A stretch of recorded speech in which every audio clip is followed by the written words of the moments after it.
I'm Lynn Sterling, and I'm a high school theater teacher. Hi, I'm Izzy. I graduated from college in May 2020. My name's Alan. I'm a junior in college. Hi, my name is Brooke Joe, sport leader. I'm 26, and this is my review of 2020 thus far. My life as a college senior in 2020, it was like none of it really happened. It was like I was there for a minute, and then the world went into chaos and turmoil, and then everything stopped. Yeah, everything was normal until about February, and then the pandemic. It was late February, early March, when governors and everyone was saying like, "Hey, you got to stay indoors. There's a stay-at-home order now." So that's when things got weird. It was also like just very scary because we weren't really aware of the coronavirus and how it affected people. At first, we were pretty worried about COVID, that everything else came secondary. It's more about keeping the kids safe and making sure they weren't getting out spreading it because we didn't know much about it. We didn't have all the facts yet, and so when it was hitting, we were told to stay away from the ones we loved, but at the same time, like, all I remember was really wanting to hold Alan and... Yeah. It was more about making sure the kids were safe and that they had food. I know a lot of kids who ate at school and that's all they had. So it was basic needs before anything else. I was really scared, and he was always the person I went to when I was scared. I guess the beginning of it probably would have been when the rumors and news reports, stuff like that first came out. I guess around December or whatever. And I remember hearing about it. It wasn't a big deal. It was in China. Who cared? Not a worldly person. Frankly, I just don't care. But I remember people being really, really scared. And so dating in the midst of all that hysteria was like, am I gonna get to see Alan? Is the world ending? I'm really scared. I was too, and I mean, it was tough because we didn't get to see each other for a couple of months at one point. Hi, I'm James, and I'm 19. It was also very scary because I didn't know what was going on in the world. And of course, if you're trapped in a pretty bad home situation, it's going to make things worse. My name's Mary Michelle, and I'm 5. I would have definitely agreed that the Rona affected our dating. I don't know. I definitely can't say it halted it though. Because even though it's preventing us from going out and doing a lot of things together and activities together, like, we couldn't just go spend normal public time together. I'll still say at the same time, and because of this, and because of the fact that it was able to, shut down schools and, prevent us from doing a lot of other things together, we were actually able to spend some pure quality time together. Well, the sickness is spreading from land to land to land. Women get it, and boys get it. Everyone in the whole world are getting the sickness. I remember when I started hearing about the toilet paper shortage, and I started seeing it in the stores that the toilet paper was gone. And, the cleaning supplies and everything like that was starting to go away quickly. And it was so kind of like a treasure hunt if we were able to find anything. Like, we felt like the mightiest people of the world, like conquerors of the land if we were able to find something. Well, the sickness can go to cows, to sheep, to any animal, any person. Like, it could spread to daddy, it could spread to mommy, it could spray to me, it could spray to Richard, it could spray to our cows, even the farmer. I did go out the first day that I realized about the toilet paper shortage, though. And I did make sure that I bought 3 packs of toilet paper. They weren't really big packs or anything like that, but it was one for me and for my sister who has kids and everything like that. And then one for my mom, just kind of spread it out a little bit, just in case, cause, don't want to go without that. Yeah, so we had just started dating, and it was all just so exciting. you know, and, you know, not being able to see you for even a short amount of time was painful, and not being able to see you for 2 months nearly was like torture, especially considering everything that was going on at the time. You know, we were each other's comfort. I hated it. I hated going 2 days without seeing Alan, let alone 2 months. And so being quarantined and kept away from him, it was just bad for my mental health. Not only my mental health, but also my heart health. Yeah. I learned that Izzy was and is incredibly resilient, even in very tough circumstances. I mean, you were in a very rough household, and you survived. She survived, and I know there were times when it was tough and hard and not fun. You know, it was really just like torture. There were times we were just like, why is this happening? When will it be over? We couldn't go anywhere unless we had a piece of paper saying that we could. So I had a paper from Homeland Security telling me I'm an essential person. I should have been treated with more royalty than I was, but whatever. Yeah, I remember we said that a few times. When will this be over? And we tried to make guesses. We were like, maybe on this day we can take a walk, or maybe on this day when the governor's laxing on some of the restrictions of the stay-at-home order, maybe we can do something then. But everything was just systematically shot down. It was seriously like torture, emotional torture. I was trapped in a pretty bad home situation. I couldn't see you. That was hard. I remember being trapped in a room, so not only was I trapped physically, but also mentally. My brain stopped working. Yeah, your grandma was a little cuckoo, little cuckoo in the head, and she decided that it wasn't safe to go anywhere. You couldn't even take a walk because there's Rona around. You want to take a walk? All right, but you gotta take off all your clothes outside, and I'll burn them. And when you do come inside, you have to take a shower with soap, and you won't be able to see your sisters. Yeah, it sucked. It was funny because I had lived 22 years without him, and I never realized how much I needed another person until I had to go without him. And that's how I kind of knew that I had found my soulmate, because I was pretty independent up until I met him. I never had wanted anybody so badly in my life. It felt like 200 years rather than just 2 months. The fact that I would wake up every morning and be happy to be able to drive to her house was more than anything else I could ask for. If this thing wouldn't have happened, we would have still been going to school. We would have still been in a high school relationship.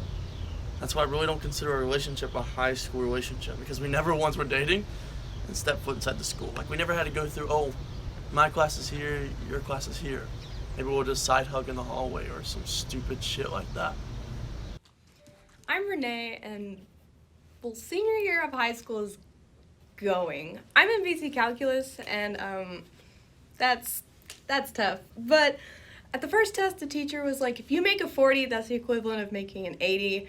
I made 50. I was like, hey, here we go. We're already starting off okay. But everything's online, and I don't exactly know how I feel about my senior year being online, because I do miss getting to go to school and seeing my friends.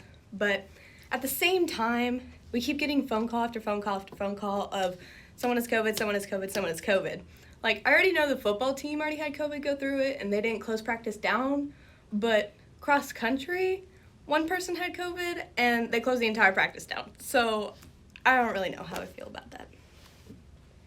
I am Shantae Marie. I am 10 years old. I like basketball, I like art, and I like church. My name is Thomas. I'm 10. I'm Grace Angelique, and I'm 8. School online, it was kind of hard because my mom was working. So I had to we were at her work almost every day. And I brought my computer, but it was kind of hard because you don't have a teacher directly there to help. And I already struggled in math and stuff, so being online wasn't helping at all. Well, school started to be different, and now I have to be on the computer when I do my schoolwork all the time, doing like some work. It's been a little hard, but yeah, it's been real hard. Well, our teacher last year, she's not a technical person at all. Like, she needs help finding stuff. And so, Zoom was like hard for her. And so whenever we did something, she'd just be like, wait, how did you do that? So then we'd just be like talking and stuff. So it wasn't really like class. It was more like a get together. But if we had questions on the paper, then we will help each other on it and stuff. We've been on Zoom meetings instead of going to actual school. It's okay. I get to see my friends still on the computer. Now, I went back to school, and it's not like the same school. It's kind of like weird because you have all these new protocols and stuff. Emily and Christopher are probably like the more safer people about it because Christopher's dad's a doctor and stuff. But the first day of school, I remember being like scared because we were on our way to Bluebird Bakery before Mom and Dad dropped me off. I said, what if I ended up getting sick because of going to school? And they said, well, if Christopher's dad's a doctor, and they said if he says it's okay to come back, then I guess it means something. So I was like, yeah, that's true and stuff. But anyway, I think Christopher's probably the safer of us. Well, with one of my friends, sometimes I get to see him, but usually I get to see him on video calls because we video call a lot. So that's something. So yeah, we get on video chats and talk to each other while we play video games, and it's pretty fun. Even though we don't get to see each other that much, we're able to see each other on video chats. So it's pretty good that you're able to be with people over the phone and not just on in person. So yeah, it's not really been that bad. I like math and science. Science is fun because we always get to learn something new. First, we take a snack break, and then during a break, I basically just probably jump on a trampoline and stay inside and play in my room. On weekends, we usually go to the stores or stay inside. We used to go swimming almost every single day with our friends. We don't go swimming anymore now, though. Well, last year, I was able to like go to the pool every single day, and this summer I didn't really go out that much, not as much as I was able to last year. Before I felt, I don't know, I felt kind of like shushed out because I was thinking like, okay, we're going back to school. I have to make sure I'm doing all these protocols right and trying to figure out like if I need to wear a mask, like where to put my mask at school so I can always get it, and school supplies and stuff like that. So I was kind of like stressed, but then now that I'm back in school, I'm kind of like, I don't know, I'm like really glad that I am because I'm not a sitting still person, like without doing anything at all. So homeschooling will be like pretty much the death of me and my mom, pretty much everyone in my family. I was supposed to start kindergarten. Then the sickness come, so I had to go homeschool. The classes from home was like death already because I'm not like a sit still person at all. I'm an active person. I'm not like a nerd that would just like sit down and do calculus all day. That's just not me. It's fun. We learned all the letters and now we're learning different things. I'm sad I didn't get to go to kindergarten because I wanted to go to Will I study in Robin School when I'm in the next grade? 5th grade? I'm Robin, and I'm in 5th grade. Our aunt got it. Aunt Debbie got it. Our aunt got it. I think it's been fine. I mean, it's been a little different, but it's not been too bad. She was in the hospital for 2 weeks. Yeah, we only go to school 2 days, either Monday or Tuesday, Monday and Tuesday, or Thursday and Friday. And in my homeroom classroom, you still have to sit 1 seat apart from the other person. Also, lunch, there are these Fs that you have to stand on. F for like Fair Lake Elementary. And you have to bring your own water bottle to school because they turned off all the water fountains. In fact, there's something funny. There was one they couldn't turn off because they just took out the button. Also, there are these lines that you have to walk on the right-hand side of all the time. But it's like kind of hard because you have all these like sanitizing things and stuff, and only one class can be out on the playground or whatever. So it's not like normal. It was weird at first, but I've kind of just gotten used to it. Oh, it's raining. Yeah, and another thing is when you're at recess, you can't get on any of the equipment and all the... I think that's mostly it. I think that's it. We've been praying more. My brother's been praying real good too.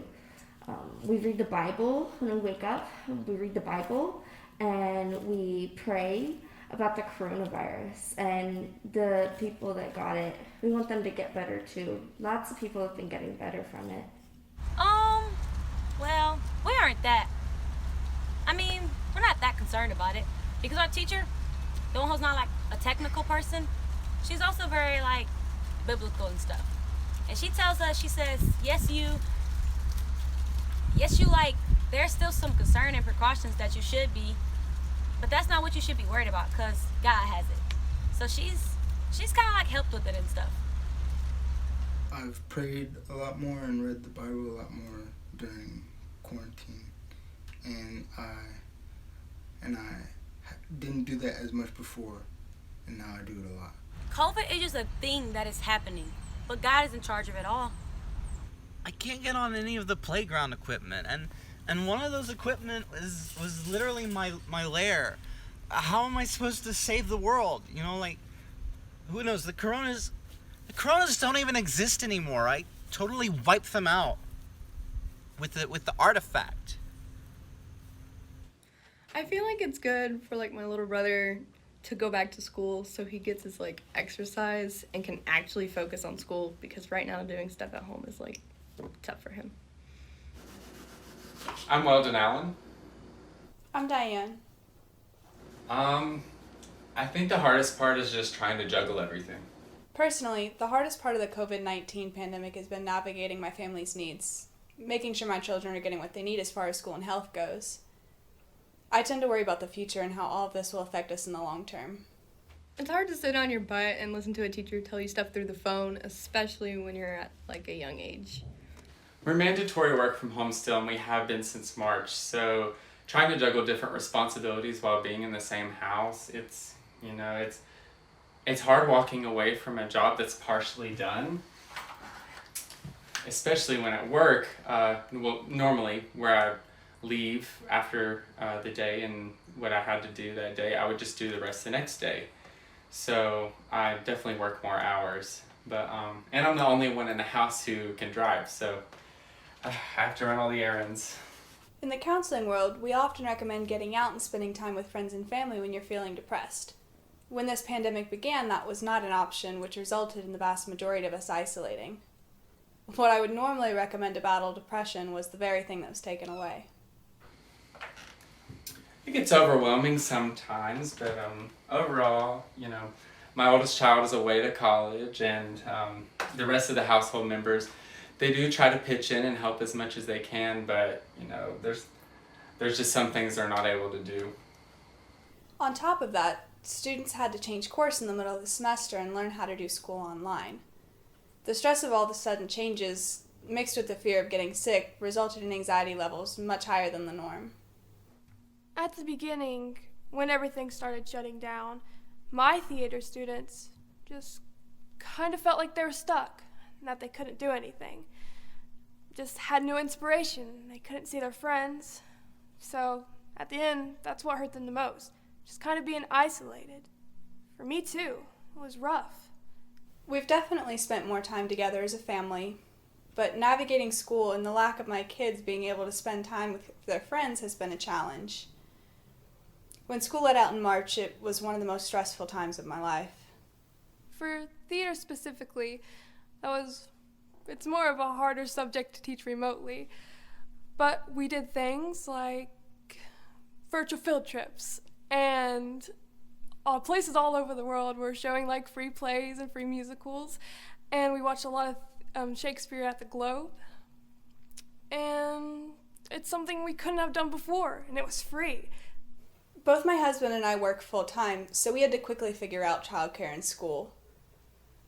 My son's basketball season got cut short and their baseball season was canceled, so they missed out on a lot. We had to get creative about exercise and activities. We did fun projects.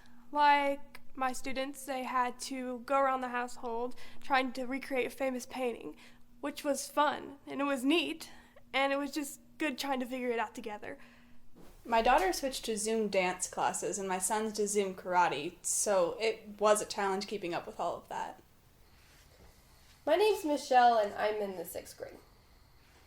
When school started back in August online, my children really struggled with virtual learning. They weren't getting enough movement or exercise, and they were constantly frustrated with technical difficulties. Thankfully, it only lasted 2 weeks, but we're now trying to cope with going to school during a pandemic. Some teachers have a hard time because we have like a hybrid class, so they have to teach, so my teacher has to teach both online students and kids that are in the classroom right now, so it's very hard for her to focus on both sides, like focus on the online kids and the kids that are in the classroom, and it's hard to learn when I think I'd rather be in school right now. My daughter has all sorts of people she talks to, so that's good for her. I mean, if this would have happened back in the 80s, we sure wouldn't have been able to talk to each other. She doesn't really have any cousins she talks to, just the people she talks to on the PlayStation. I haven't stayed in touch with any of my friends down at, because most of them are in school right now, so I can't really, I don't have a way to talk to them or anything. Well, the people that are in my class right now are some of like my best friends. We know each other through the bad times and stuff, but one of my friends isn't coming back to school, so I kind of feel like we drifted apart. But I'm also trying to give him, like, because I know when I talk to him, sometimes he's mad, but I'm giving him grace, because I know, like, his family's under pressure and stuff, because his family's, like, really panicked about it, so that's why he can't come back or do anything. And, Hi, I'm Gerald, and I'm, 1, 2... You are 3. He's 3. I'm looking forward to probably going swimming and getting to see my friends more, not wearing masks, and no more Zoom meetings.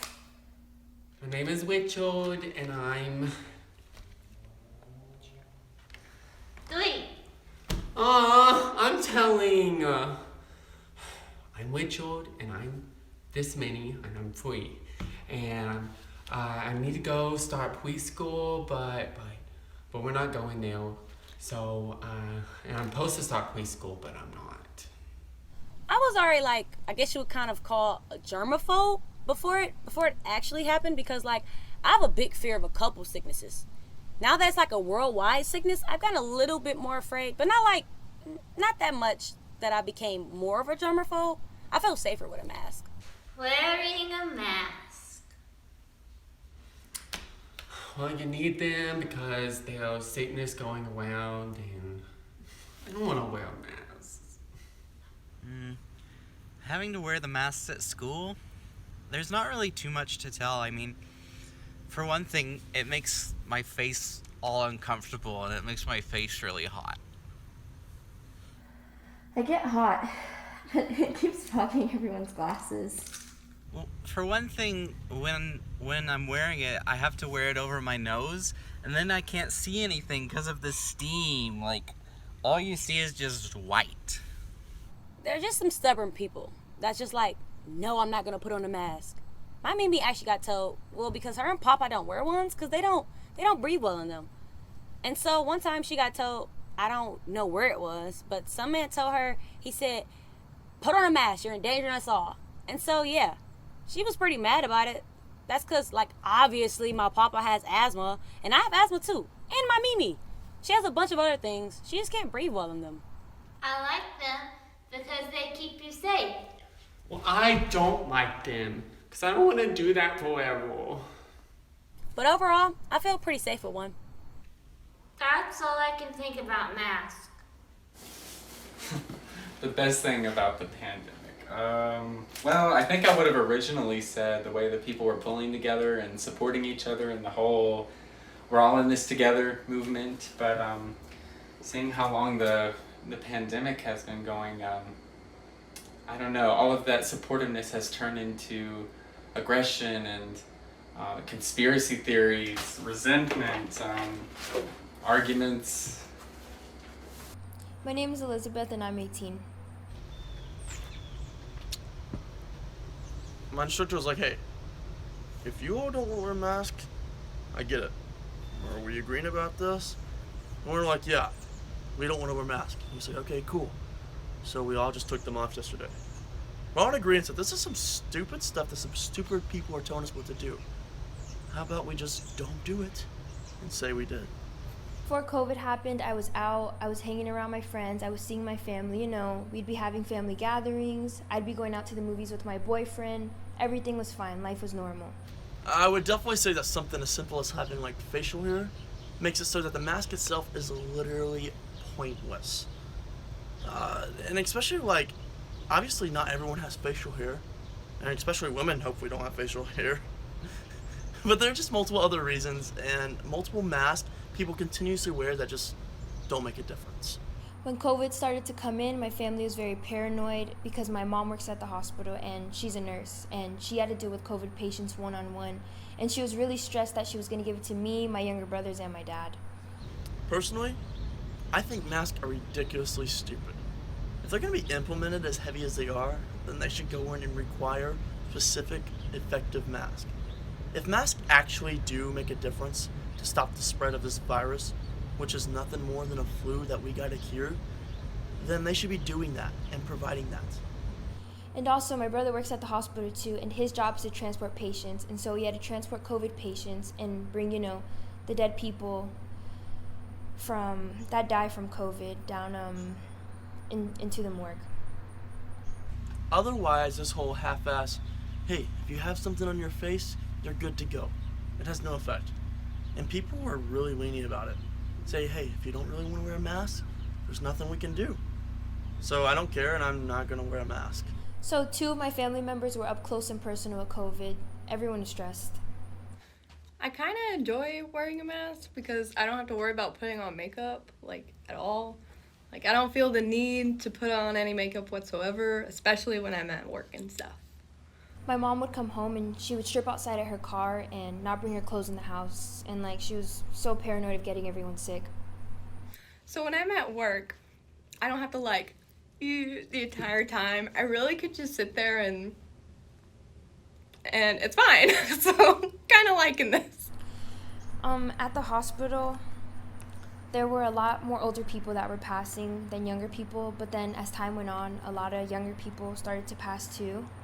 And someone my mom knew, he was in his late 20s, he died from it. This big 6'7", lanky old dude turns around and looks at me and he's like, sir, you've got to have a mask on. And I'm like, it's right here around my neck. And he's like, no, but you got to put it on. And I'm like, okay, cool, thanks for the input. And then he goes on about being disrespectful and yada, yada, yada.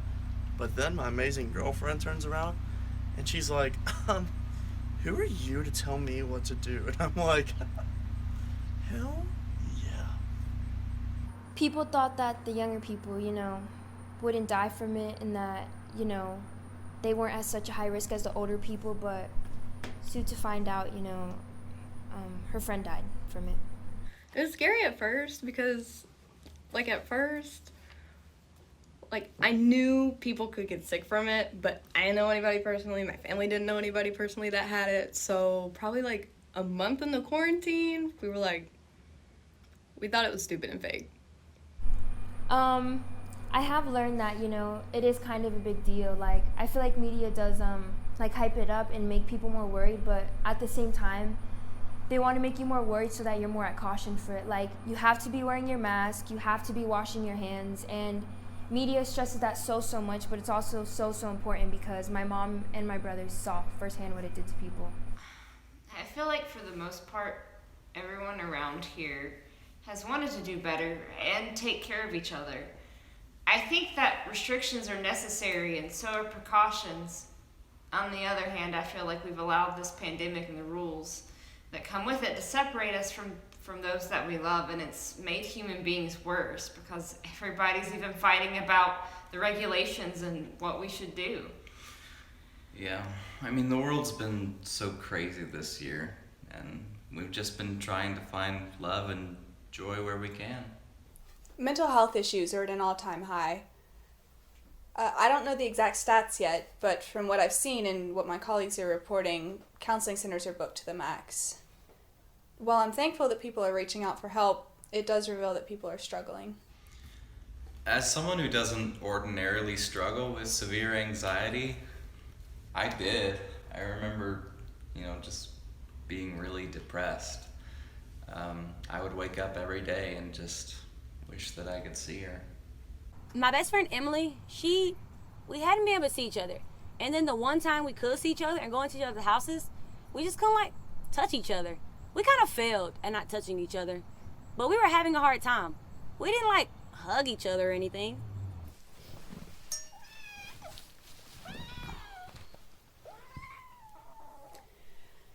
The suicide rate is up across the country, unfortunately, and I've seen an increase in suicidal ideation. When people are constantly living at their threshold of stress, mental health problems begin to surface. It was hard because we hadn't seen each other in 2 months. We couldn't touch each other. Not hugging a friend is it's not the worst thing ever, but it's harder because when you see someone, that's your immediate reaction to just get close with them and stuff. There's been more crisis intervention, and I've had to focus more on the immediate needs such as basic self-care and stress management. But this pandemic has forced us to focus more on getting through the day. I don't like sickness because it's making everybody sick. Sickness spreads it might spread to mommy, or to sissy, or daddy, or Mr. Clark, or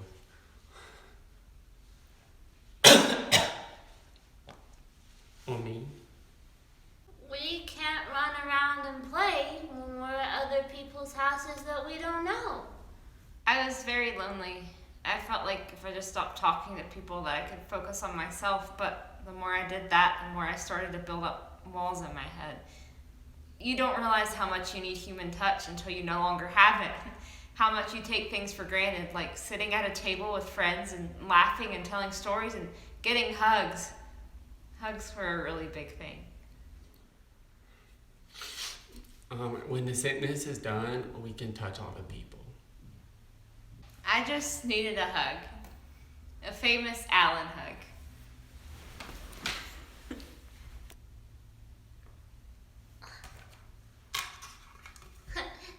There's a pancake in my eye. I don't think we'll ever take hugging our grandparents or siblings or anything like that for granted again. Seeing them, especially working at a nursing home now, seeing how lonely those residents are, a lot of people have went from having everything to having nothing. They're beginning to realize that the important things weren't financial means, it's family. Yeah. I think also the coronavirus was a catalyst in our relationship. It made our relationship progress at a much faster rate than it normally would have. There wasn't any other event or anything to keep us occupied. It was just me and my girl. And I think we knew that we were perfect for each other, and it was only a matter of time. It's just because of the coronavirus, that time was a lot sooner than we had imagined. I think we kind of knew we were soulmates. I think this year, although it was terrible, all the things we had to experience, but I think that made us stronger as a couple. Yeah. And so I worked hard and saved up enough to buy you an engagement ring and get you out of that house and just keep you with me always. Because I think the one thing I learned from those 2 months of being apart, it's that, yeah, I just want to be with you all the time. So why not just do it? And so we made it happen. I bought an engagement ring. And you asked me to marry you. I've never been happier. We didn't want to wait anymore. And there's no sense in waiting when you know that you're right for each other. So getting married in the middle of a pandemic was hard because we, of course, couldn't have everybody that we wanted to be there. But ultimately, it was a very beautiful day, and we were happy. Yeah. We don't need anything fancy. No. Or entertaining. No. We are the entertainment. I'm happy. I hadn't been happy in a long time after the whole thing happened, so I really needed that. He needed it too. I get distracted. My wife's so beautiful. She the bomb diggity. Do you want to talk about the rest of 2020? All of California's on fire. Australia, that was awful. Australia was on fire, California was on fire, but, well, I mean, California is always on fire, but more on fire than usual. The Black Lives Matter movement, police brutality is a very big thing right now. Yeah, our nation's just sort of on fire right now because of all the rioting and protests. Cities are burning. The reef is dying. The Great Reef. Alan knows that I'm angry. I'm angry too, I just don't show it as much. It's not about political. It's not about who you vote for or what you believe politically. So yeah, 2020 is also an election year. It's who you are as a person and what you think morally. And if you don't believe the same way as I do morally, then, well, I just don't know. Everything is turned into politics. And then, of course, there were the bees, and now there's pedophiles. Because people's rights are not up for debate, right? The Amazon rainforest was on fire. The bees, pedophiles, Epstein Island. I feel like this is only going to stop if we put our foot down. I was really scared when it started. Everything's on fire. I was terrified of rioting, racism, and like protests, politics. The bees, I mean, pedophiles, Epstein Island. It's I think that every American has come to realize that we spend way too much time slaves without touching the damn pizza. It was hard. One thing We had to see each other in life. We couldn't touch each other. enjoying life. I had a friend that's like, I mean, it's not the worst, but it's harder to see someone that's We don't get to go Conspiracy wash your theories.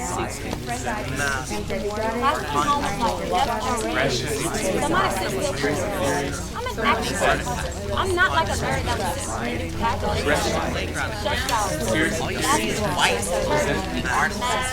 When the sentence is done, conspiracy theories, resentment,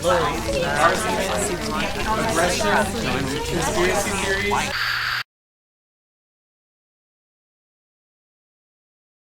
We need to love people more. That's what we should learn for 2020. So I think that is my consensus of 2020 as a whole. Just love people more. I can pull through it.